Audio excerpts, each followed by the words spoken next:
to make all the mixed papers, I have got a series of colours together. I've got blue. In the last lot I had a light blue.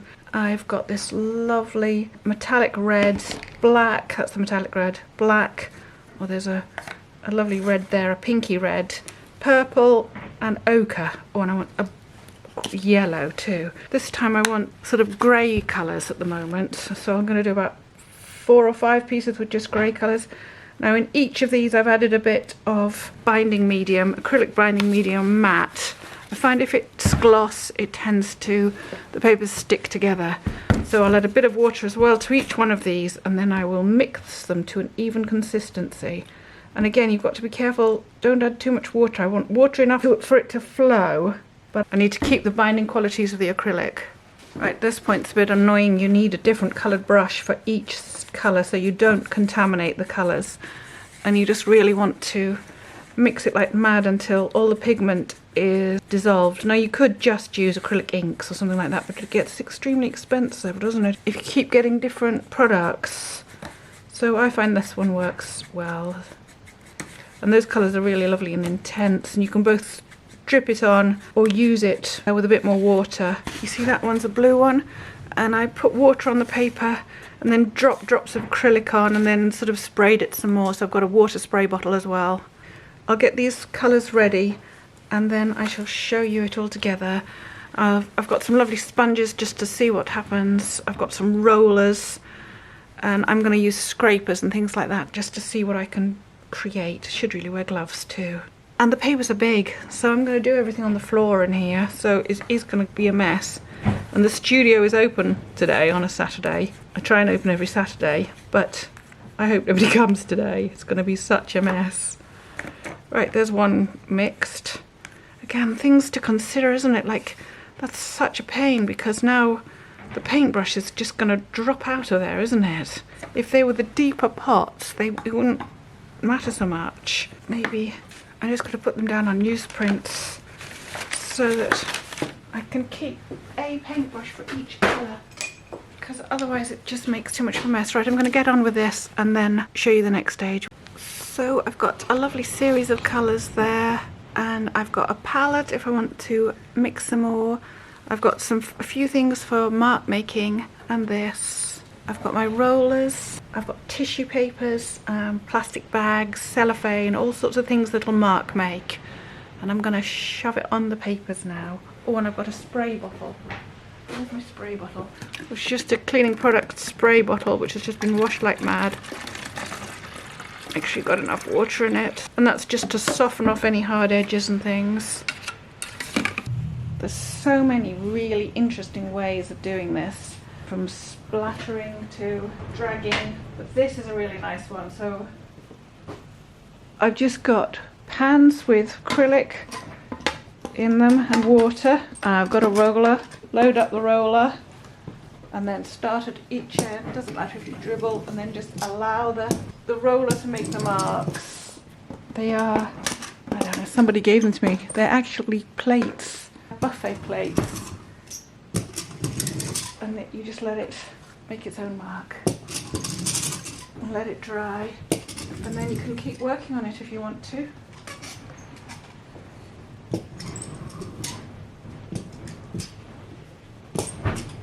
Just try it, see what happens if I add a bit more weed, see how it mixes in.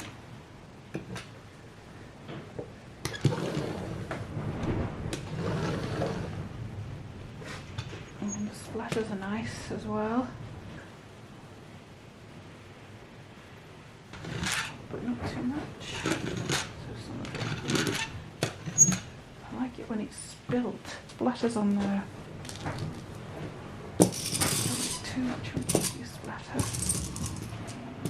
In any case, you get the gist.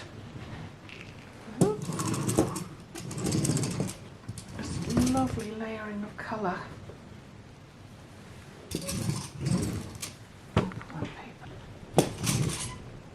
If you do it, touch it very lightly, it does nice things. Right, and let that dry. There are so many beautiful ways to applying paint. That's just applied with a sponge and brushed off. And because there's size on the paper, it sort of takes in some areas and then can be lifted and moved. It's just beautiful. That was just with a sponge. So I'm just going to show you what it does. I'm just going to put it's just a bit of purple and grey wash on it. And see, put it on, and then it actually lifted the pigment out from underneath it as well. So you get these gorgeous marks. In any case, I love them. So I'm going to leave that. It sort of builds up depths as well really nicely. I don't know if you can see it. I can't believe that it's there. You see there's just dirt on the cloth as well, different colours. I really like that. Oh well, new way of adding a wash.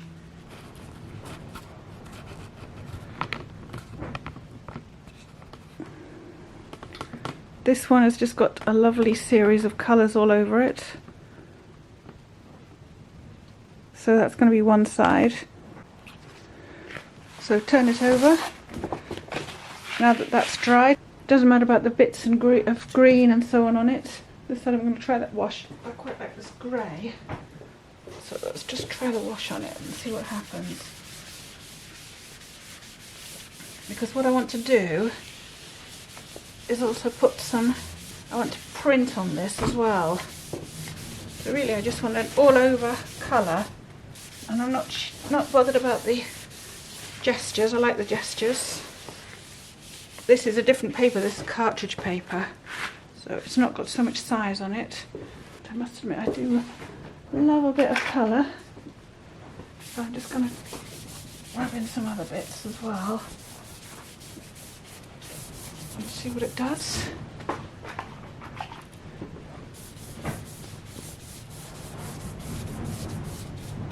So I've just got a nice sort of grey blue. Right, I'm sure you've seen this done before. This has been painted on before. I'm going to get a blue-green onto my palette and pick it up on a roller, put it up on here. Try and get it fairly all over. And again, don't worry about it sort of being more solid in certain areas and not in others. Really, that colour is just lovely in itself, isn't it? Let's just see what happens. I need a bit more paint. So I didn't mix the paint on the palette. I'm mixing it when I put the roller into it, so it comes all different colours on the roller. Right, so I've done that, which is absolutely lovely in itself. Now I get the grey-blue paper I just put colour on, and now I'm going to print it, but print it going this way. So let's see what happens. So that's just the wallpaper, let's see what happens. Oh, and it does that sort of thing. Just want to go more up the other end.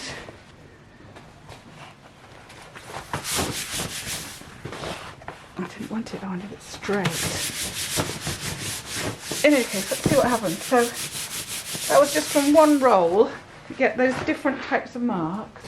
And now I'm just going to try softening it with a spray. Not all over, just in some areas, and see what happens. Just going to roll up a bit more of the paper, just at the bottom half. Try and get it straight this time. Right, let's just see what happens. I mean, it's lovely, isn't it? The irregularity of that's beautiful. I'm going to do it again because I want some more at the bottom. You know, where it's not quite so predictable. It's really nice. So, roll it back up again.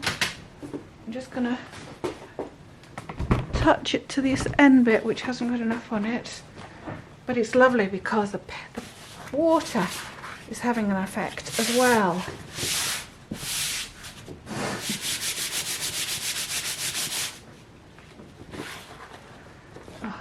Beautiful. I'll smear off some towards the edge there. Oh, it's absolutely lovely. And now I'm going to turn it round and just do a bit more on the other end. Now this is just the acrylic that's been mixed with acrylic binder, which you just buy as acrylic binder. Let's see what it looks like on there. Because I just want a bit more definition on the bottom here. And let's see. Oh, that's stunning. Absolutely beautiful. I just want to put it down there. I've got enough on the paper.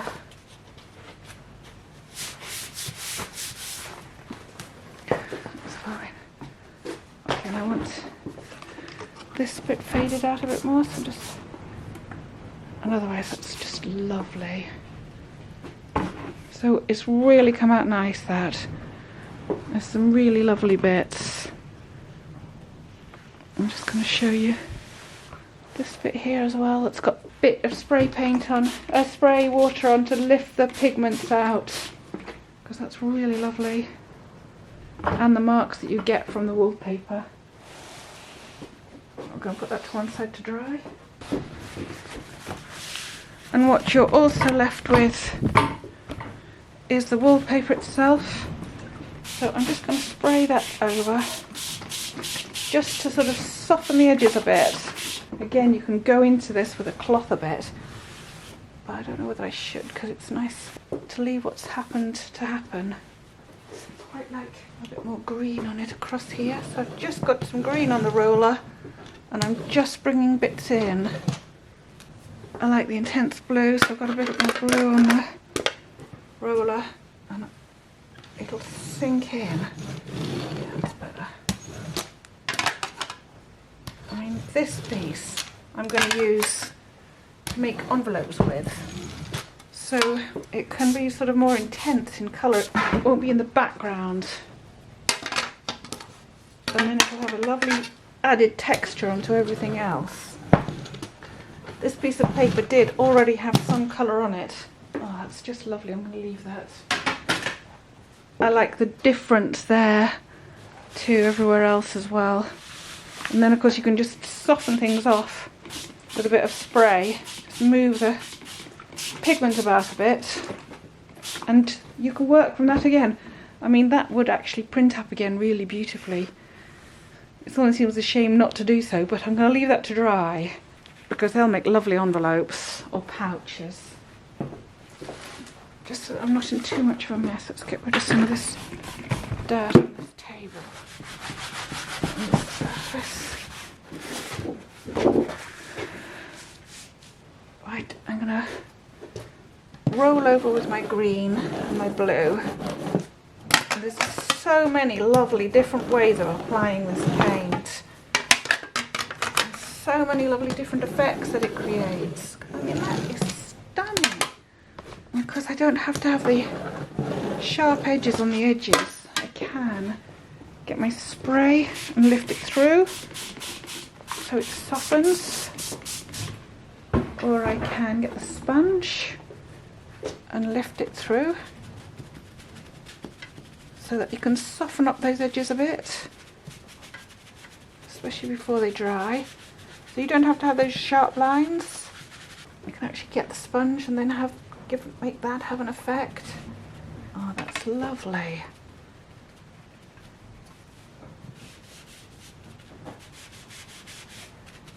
Right, let's try the roller on that.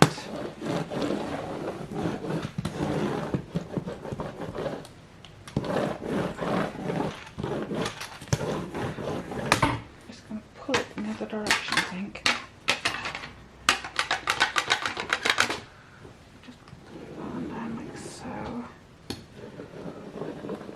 See what happens.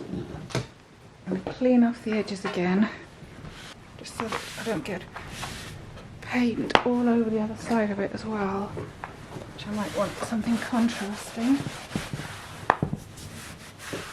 I'm going to let that dry. I'm now going to show you how I print my netting. So I do need to put the netting onto something fairly dry, because otherwise it's just going to bleach through. So I've got a couple of different types of netting here, because I just think they look so good on the images. I mean, rope would be nice. And then I just get my rollers. I've got the blue-green on the roller, and I'm just going to try and even it out a bit. Okay, so I'm not too bothered about it. But then you look, when I put this onto the netting, so you can keep the netting in place. The underside isn't what's important, it's what's happening on the top. Oh, the other thing is as well, the actual roller gets it on it. Okay, so now I'm hoping there's enough paint on there. I'm trying to show you stuff's really hard because everything just gets everywhere because I'm busy with it all. Right, so there's a lovely piece of blue. Get the right side of your netting, put it down, get a piece of clean, this is old newsprint that I've used for other things. I'm hoping I've got the right side. Well, look, even the newsprint looks lovely. Now let's hope it works. Yeah, you get a little imprint. But I mean, that wasn't particularly well done. And I mean, you can soften that as well. In any case, you've got the gist. I might try again with something sort of less diluted. I wonder what a sponge would do.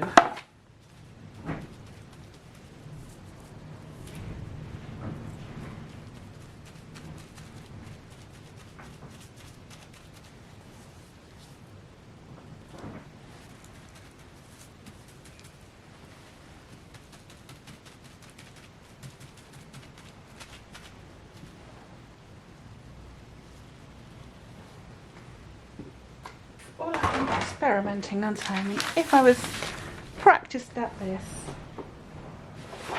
I would get much better results. I would get the actual consistency of the paint better for a start. Right, so there's another one. Pop it down, get your piece of the newsprint. I mean, I should really again just pop it onto another thing, because look. Okay, so that's on the newsprint. I should have printed that onto another piece of paper that I'm going to use. Yeah, you see, and then you can take off the edges so they're not hard, can't you?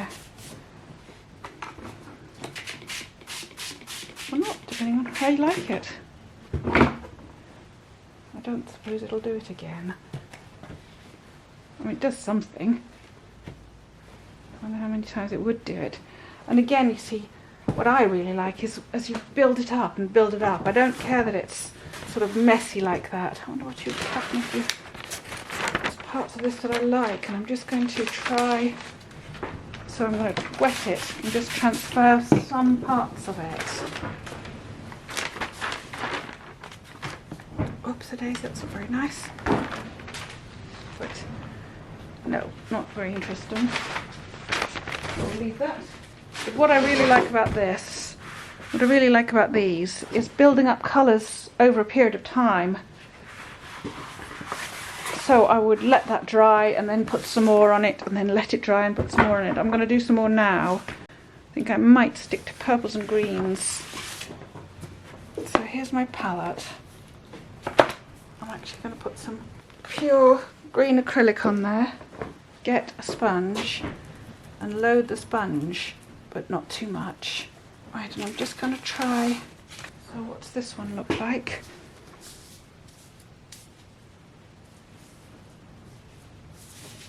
It's lovely, isn't it?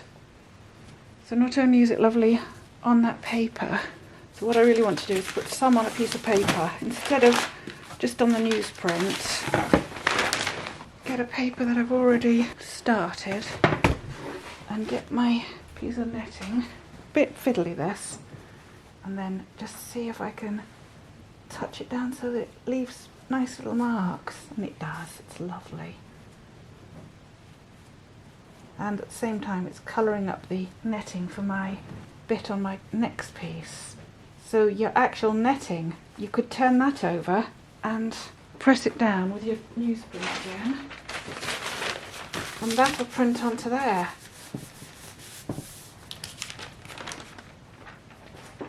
In a really lovely, very, very quiet way. And anything that's too harsh can be softened and taken off if I want it off, until the whole thing's just humming.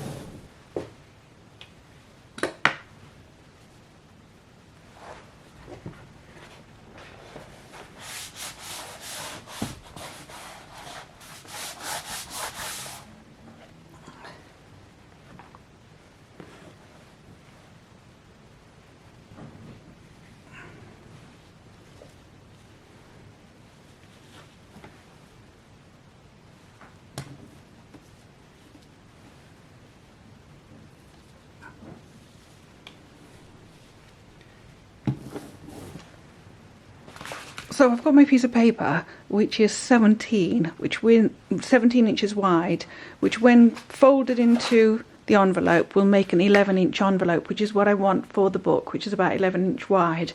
So I want the envelope just slightly smaller, so that when it's sewn into the middle of a signature, it sits inside.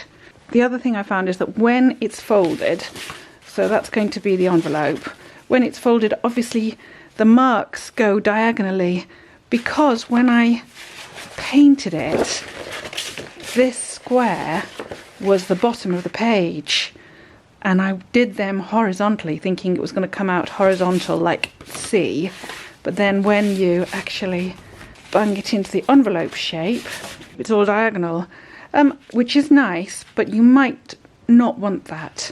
So some sort of arbitrary painting like this one might work better. And what you can do, I'll just show you with this, and this is a really lovely technique as well, is you go diagonally, so that when it's folded, those will be the horizontal lines, won't they?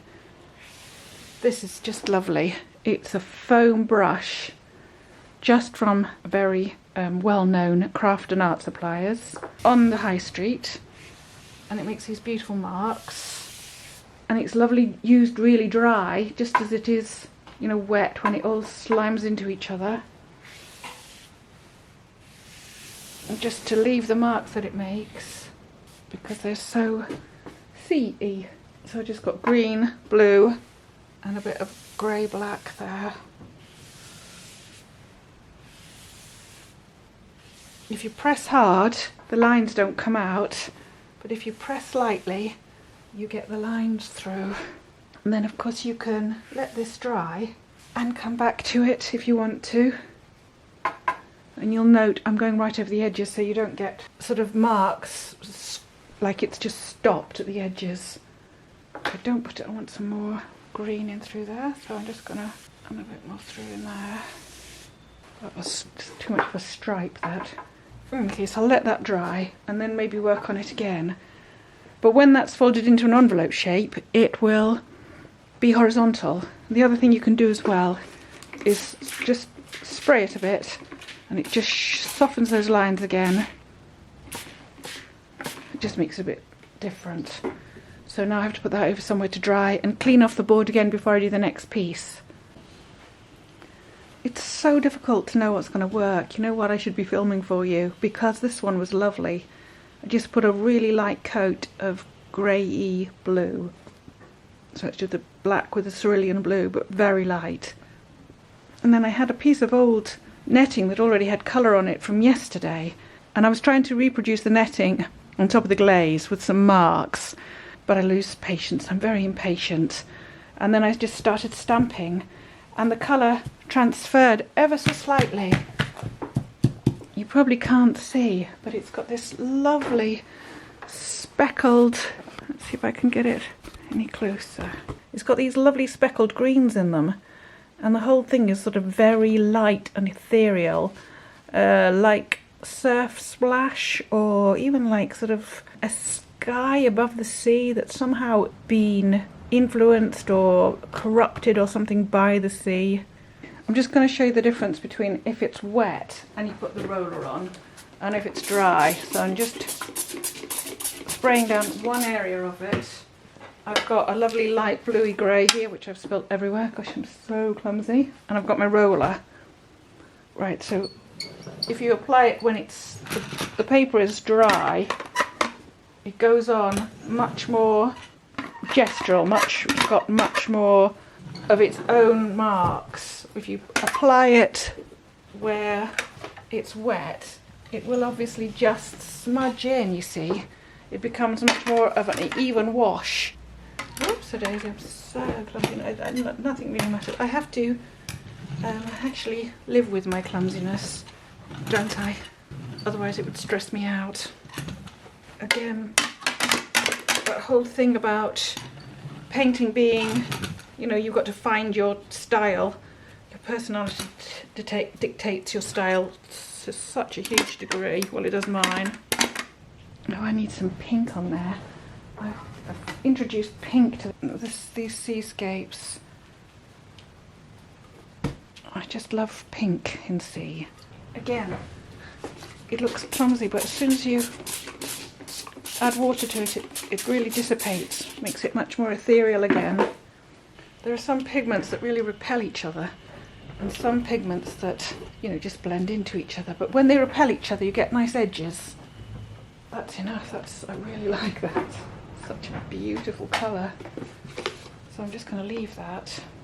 I'm going to try and redo the waves, the splashes. It's all about the colours and the mark making. Right, so I put just some really lovely marks in arbitrary first of all.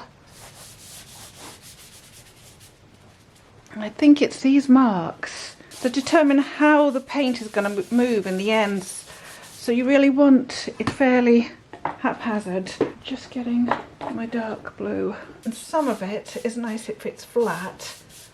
And some of it is nice if it's got loads of movement in it. So now you can start adding the colour. And again, try and be fairly arbitrary because you want it to come out of its own accord, really. Like that. And I wanted some pinks.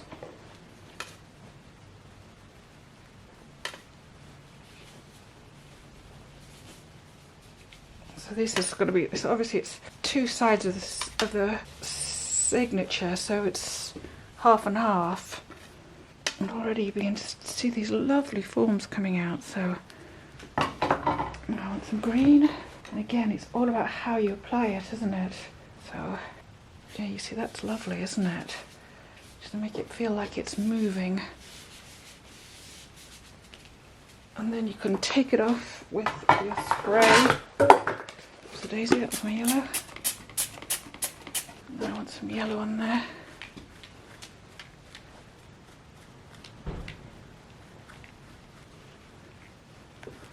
And I want some dark blue again. Sort of really coming down to the bases of the waves where it's darker.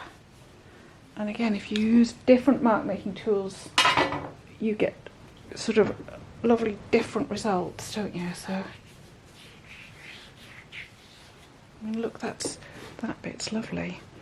I'm going to try and reproduce that there.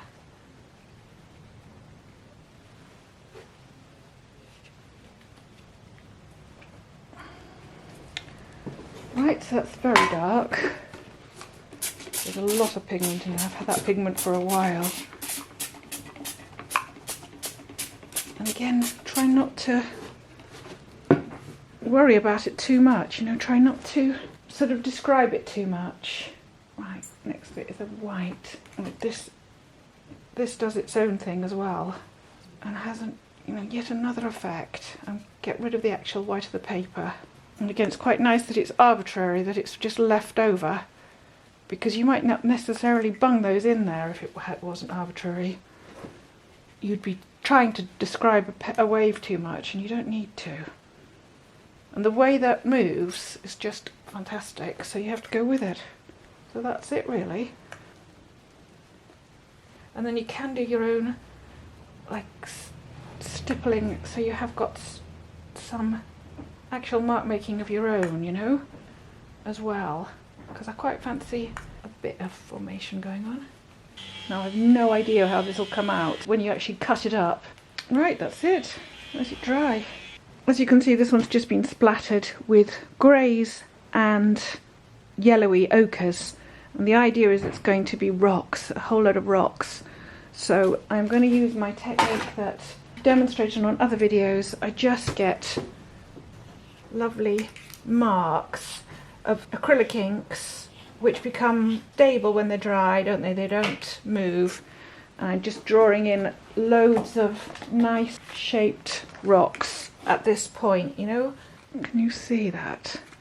So I'm just gonna bring in rock shapes, like as many as I can really, as many as I can be bothered, with different coloured inks.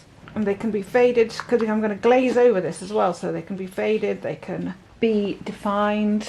As you can see, it doesn't matter if I spill anything, I can just sort of incorporate that into the general idea of it all. I'm going to put the little ones as well. But you wait, when this is dry, I will put a wash in between them, you know, like the water is coming between it. There's a nice green. And there's a different, this is one of the silicone heads, just because it'll make a different shape. And you can go with some of the marks that are already there. And it's just really just like abstract.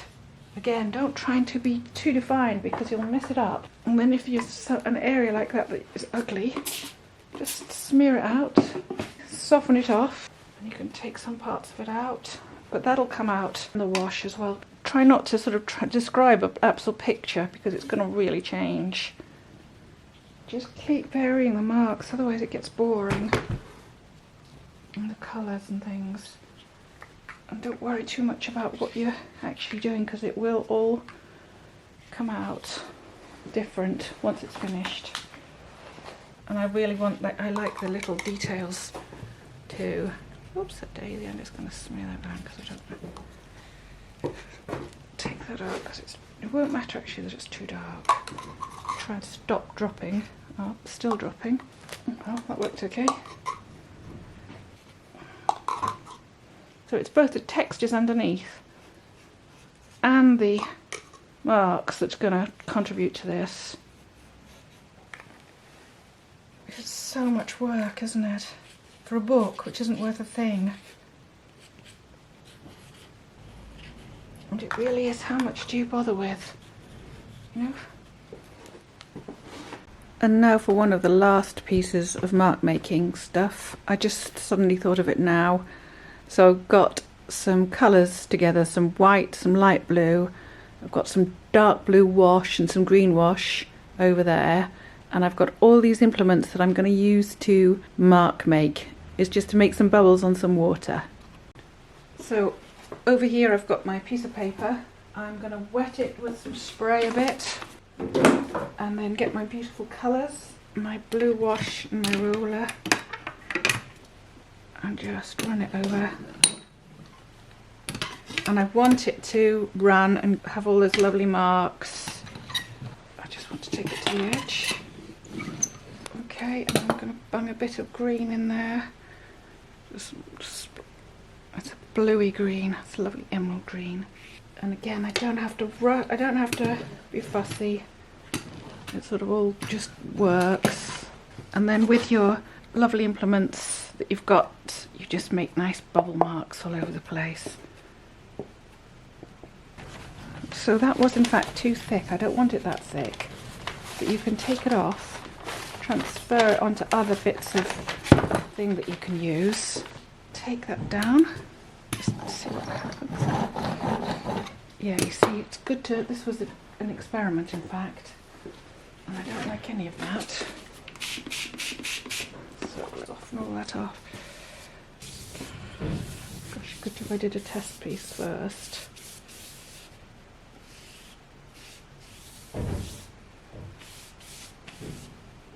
Right, so that's lovely in fact. I mean, some of that's gorgeous. So it's so difficult to know what's going to work and what, because that's beautiful.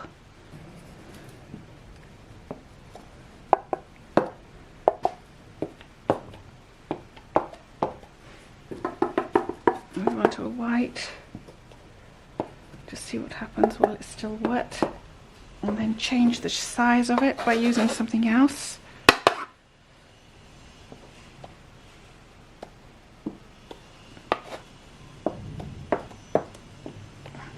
And this again is just too thick, so I'm going to just take some of that off because I don't want that. And I'm also going to see what happens if I use a roller, because I do like that effect. I mean, in many ways you don't need much more than that. I mean, you could keep it very minimalistic, but I'm going to keep going because it's fun. Got some light blue. I'm using a glass this time. You could wipe the edges first. And what I'm trying to do is just vary the size of the bubble so it's not too regular. And remember to go over the edge. Rolla's getting mucky, I'm cleaning the roller. And then I'm still going to let it run over, and it just looks like it's in water. And you're building up these beautiful bubbles on there. So it's really important to keep varying the size.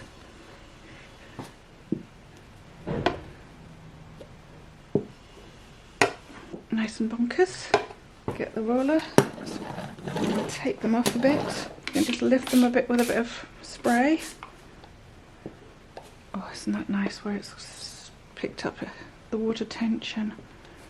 I have to take that out just because it doesn't work on this instance. Just going to vary the size of that, just so it's not so too boring.